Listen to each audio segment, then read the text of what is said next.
Yon, what's up mga masters? Nandito na naman tayo sa panibagong araw, panibagong kabanata na naman ang pagsasama-samahan natin ngayon guys.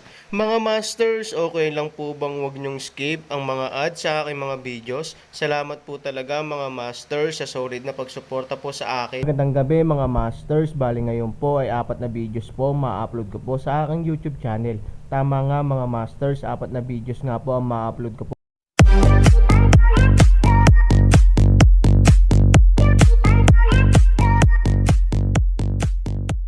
Bali mga masters, kung bago ka pa lang po sa aking YouTube channel, please click the subscribe button, lalong-lalo na po yung notification bell guys, para maging connected pa rin tayo sa isa't isa at maging updated kayo sa mga susunod ko pang video. Bali mga masters, bago natin umpisahan ng kwento ay mag-shoutout po muna tayo para sa mga solid nating tagapakinig. Shoutout kay The Gamer Pahardo at shoutout kay Jeps. Yun na nga mga masters, no? Bali hindi na ito patagalin. In 3, 2, 1, let's go! Kabanata 2016 hanggang 2020. Pumunta sa lugar ng paglaki ng pulang prutas, maliit na puting ahas na maingat na tumitingin sa Aaron, at dumura ng pulang sulat. Noong huling kainin ng Aaron ang pulang prutas bilang pagkain, nalungkot ang maliit na puting ahas. Sa pagkakataong ito, tila hindi magtatagumpay ang Aaron sa anumang paraan. Ngunit walang pakialam ang Aaron. Malapit na siyang mapunta sa Second World. Ang ganitong uri ng magandang bagay ay inihanda ng husto. Kung kaya niyang magdala ng mas marami, natural na kukuha siya ng higit pa. Ipinatong niya ang kanyang kamay sa ulo ng maliit na puting ahas at sinabing, "Umalis ka. Kung gusto mong ihatid kita, bakit ayaw mong umorder ng ganito?" Ang maliit na puting ahas ay binugbog upang iling ang kanyang ulo, halatang medyo nahihilo. Sa gilid ni Jiang Yingying nakakakita ng musika mula sa boses. Kapatid na Aaron, ang batang ito ay talagang tao, mas masaya kaysa sa mga pusa at aso. Sabi ni Jiang Yingying, "3,000 liwanag ng isang ngiti," patuloy na sabihin sa maliit na puting ahas, "Ako ay magdadala sa iyo upang umalis dito, bumalik sa iyong orihinal na lugar ng buhay. Ang mga prutas na ito, manatili dito ay wala ring silbi, huwag mo akong bigyan kung sino." Ang pulang mata ng maliit na puting ahas ay halatang nagulat, ngunit nagkusa siyang dalhin ang pulang prutas gamit ang kanyang bibig at inihatid ito sa Aaron. Hindi nagulat si Aaron na naiintindihan niya ang kanyang sariling mga salita. Ang sabi lang niya, "Napaka-realistic mong maliit na bagay. Masaya ka ba na makakauwi ka na?" Ang maliit na puting ahas ay tumango, na may kaunting pananabik. Ang pulang prutas ay lumalaki mula sa mga baging, na nasa buong dingding. Dahil ang Aaron at Jiang Yingying ay nagkaroon ng malaking bilang ng mga prutas noong nakaraang pagkakataon, wala nang natira. Matapos maingat na hanapin ang mga baging ng ilang beses, mayroon lamang silang mga 10. Ibinigay ng Aaron ang kalahati nito kay Jiang Yingying. "Gusto mo ba talagang sumama sa akin?" Tinanong ni Han Sanchen si Jiang Yingying, bago nila binanggit ni Jiang Yingying ang mga nakaraang Second World na bagay. Orihinal na sinadya ni Han Sanchen na huwag paalisin si Jiang Yingying. Pagkatapos ng lahat, napakaraming hindi alam na mga panganib doon, at hindi alam kung makakabalik siya ng buhay. Hindi niya gustong mamatay si Jiang Yingying sa kanyang sarili. Ngunit ang saloobin ni Jiang Yingying ay matatag, at ang Aaron ay hindi makatanggi. "Kuya Aaron, napag-isipan ko na at napagdesisyonan ko na hindi mo ako makukumbansi." Sabi ni Jiang Yingying. Walang pagpipilian si Aaron kundi ngumiti at sinabing, "Hindi ka ba natatakot sa kamatayan? If you die sooner or later, you will die one day. Bakit ka matatakot?" Simpleng sabi ni Jiang Yingying. Tumango si Aaron, hindi na nasangkot sa isyong ito. Kumunat ang noo at tumingin sa maliit na puting ahas. "Kung gusto mong ilabas ang taong ito sa kuweba ng dyablo, kailangan mong humanap ng paraan. Huwag hayaang malaman ng iba. Kung hindi, natatakot akong hindi maitago ang karanasan ni Aaron sa kuweba ng dyablo. Kung alam ng ibang tao na hindi siya sasaktan ng halimaw sa kuweba ng dyablo, magdudulot ito ng maraming tsismis." Mukhang naiintindihan ng maliit na puting ahas ang iniisip ni Aaron. Lumalangoy siya sa Aaron, dumiretso sa manggas ng Aaron, at umupo sa kanyang braso. Sa ganitong paraan, walang makakahanap sa kanya. Talagang magaling tumingin sa mukha ng mga tao. Kung makapagsalita lang, at least masasabi kung anong klaseng lugar ang Second World. Sabi ni Aaron. "Kuya Aaron, halimaw siya kung tutuusin. Paano siya makikipag-usap sa mga tao? Nakangiting sabi ni Jiang Yingying. Tumanggo si Aaron, na talagang medyo maluho, ngunit sinabi niya ito ng casual, at hindi talaga iyon naisip. Tara, pagkalabas ng kuweba ng Diablo, bagong mundo ang haharapin natin. Sabi ni Aaron. This time pumasok ako sa kuweba ng Diablo saglit, kalahating araw lang. Gayunpaman, nang lumabas si Aaron mula sa cave, sa kuweba ng Diablo na buhay muli, nagdulot pa rin ito ng isang mahusay na echo sa Apocalypse. Maaari niyang kunin ang yungib ng Diablo bilang kanyang sariling tahanan at malayang pumunta at umalis. Naramdaman ng lahat ng malalakas na tao sa langit ang kapangyarihan ng Aaron. Ang Aaron ay lumikha ng isang hindi kapani-paniwalang himala pagkatapos ng isa pa sa Apocalypse, na itatala sa mga talaan ng kasaysayan ng Apocalypse. Si Lilaw at Xia Qingfeng ay lumitaw sa harap ng Aaron sa unang pagkakataon. Pagkatapos niyang maglaban sina Qingfeng at Aaron, hindi na siya nang ahas na hamakin pa ang Aaron. Kahit na hindi niya alam na Aaron at wala siyang buong lakas para labanan ang isa't isa at mapipilitin siyang bumalik, sapat na iyon para tumangala siya sa Aaron. Alam mo ba kung ano ang sinasabi ng mga taong iyon ngayon? Tuldok tandang pananong panipi. Nakangiting sabi ni Old Lee kay Aaron. Ano? Tumingin si Aaron kay Lilaw na puno ng pagdududa. Sinasabi nila na ang kuweba ng Diablo ay hindi kasing kaayla-hilakbot gaya ng iniisip nila. Kung tutuusin, madali kang makalabas. Sinabi ni Lilaw na walang makakaunawa kung gaano kalakas ang gawaing pangunguna ng Aaron, maliban sa mga malalakas sa antas ng Chanzi. Ang mga taong mababa sa antas ng Chanzi ay nararamdaman pa nga na ang kuweba ng Diablo ay hindi nakakilakilabot, at ngayon ay maraming tao ang sabik na hamanin ang kuweba ng Diablo. Hindi ba ngayon lang nakamit ang iyong layunin? Sabi ni Aaron. Hindi itinanggi ni Lilaw na umaasa siyang gamitin ang Aaron para maalis ang takot ng ibang tao sa kuweba ng Diablo, dahil kailangan ng Apocalypse na maipanganak ang isang malakas na tao, kaya kailangan niyang tumawid sa threshold ng kuweba ng Diablo. Sa nakalipas na 10 taon, walang nakapasa sa pagsubok ng kuweba ng Diablo, na nakabuo ng deadlock, at walang nang ahas na humamon. Ang paglitaw ng Aaron ay bumasag sa deadlock at ginawa ang malalakas na lalaki sa antas ng prefecture sa wakas ay magkaroon ng kumpiyansa na harapin ang kuweba ng Diablo. Huwag kang pumunta sa pangalawang mundo, ako pa rin, bago matapos ang matandang Lee, naputol ang Aaron, hindi pa napag-uusapan ang bagay na ito, kailangan ko nang umalis. Aaron, ikaw ang pag-asa ng Apocalypse sa ang kinabukasan. Paano mo maisasakripisyo ang iyong buhay sa panganib? Maaari kang magbigay ng inspirasyon sa maraming tao sa Apocalypse, at mas maraming malalakas na tao ang lilito dahil sa iyo. Ikaw lang ang makakapagbago sa status quo ng Apocalypse. Sabi ni He Qingfeng sabay tingin. Nagulat si Aaron nang makita siyang si Qingfeng. Kaya niyang sabihin ang mga ganyang salita. Nakakagulat talaga si Aaron, Lord He. How can you care about me? Sabi ni Aaron. Umiling si He Qingfeng at sinabing, wala akong pakialam sa iyo, ngunit tungkol sa kinabukasan ng Apocalypse.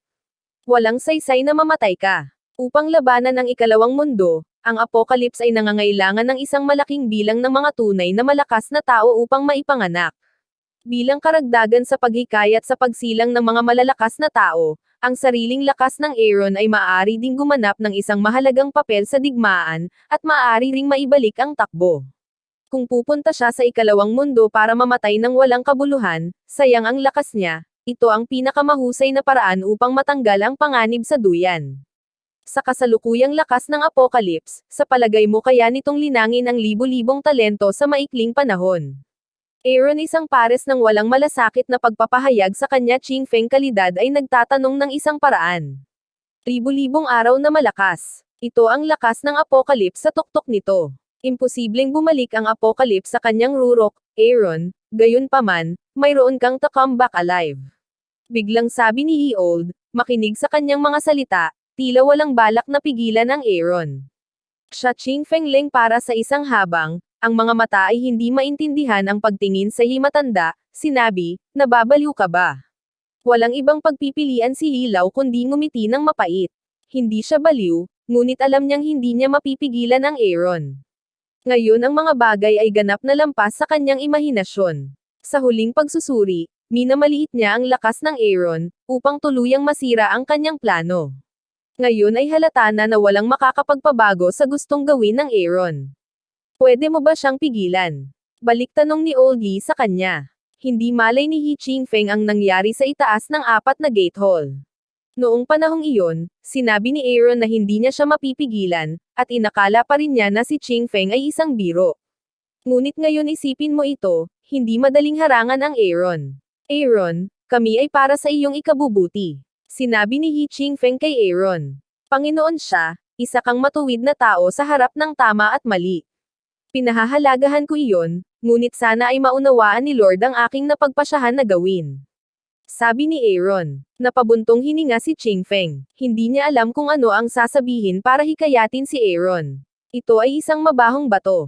Walang magawa talaga na hindi pumapasok ang mantika at asin. Kailan ka pupunta? Tanong ni Old Yi kay Aaron. Bukas. Sabi ni Aaron. Nagmamadali. Sabi ni Yi. Kung magde-delay ka pa, I'm afraid it's too late. You should know better than me kung ano ang ibig sabihin ng fluctuation ng forbidden area. Sabi ni Aaron. Tumanggo si Old Yi. Dahil gusto niyang pumunta, mas mabuting pumunta sa lalong madaling panahon. Kung hindi, walang silbi ang pagpunta. May magagawa pa ba ako para sa iyo?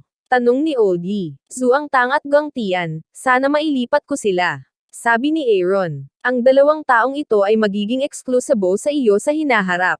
Walang sino man ang maaaring mag-utos sa kanila maliban sa iyo.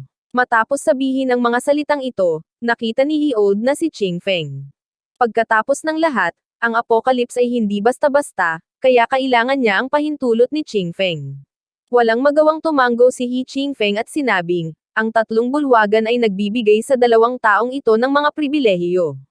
Sa hinaharap, hinding-hindi nila itatago ang gusto nila. Salamat, Lord He. See you tomorrow. Aaron tapos na at umalis na. Sunod-sunod na bamantong hininga si He Qingfeng na ang apocalypse ay hindi nakakita ng ganoong mga talento sa loob ng 100 taon, ngunit gusto niyang pumunta sa ikalawang mundo upang mamatay, na talagang nagpabagabag sa kanyang puso.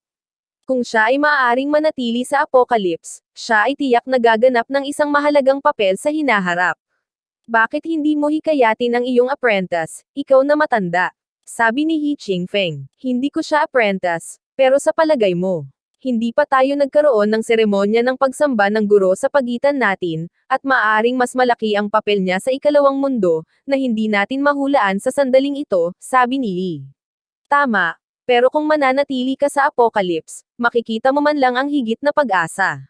Kung tutuusin, ang pangalawang mundo ay isang hindi kilalang larangan, at walang nakakaalam kung ano ang nangyayari doon.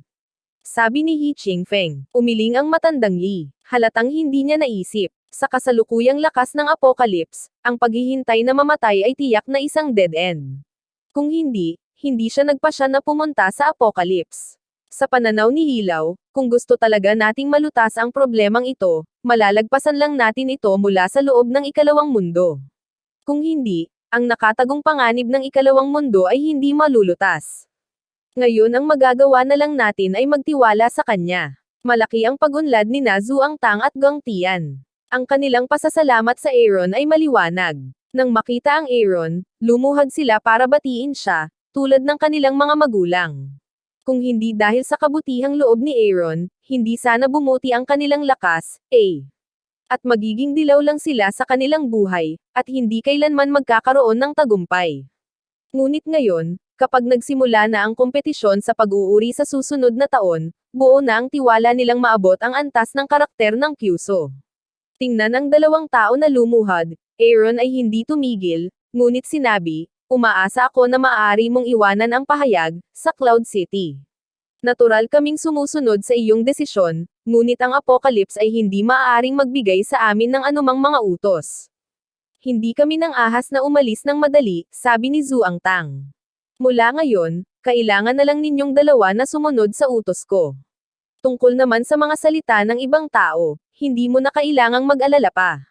Ito ang pribilehiyong ibinigay sa akin ni Hilaw at ni Qingfeng, na kinilala ng 4 pintuan at 3 bulwagan.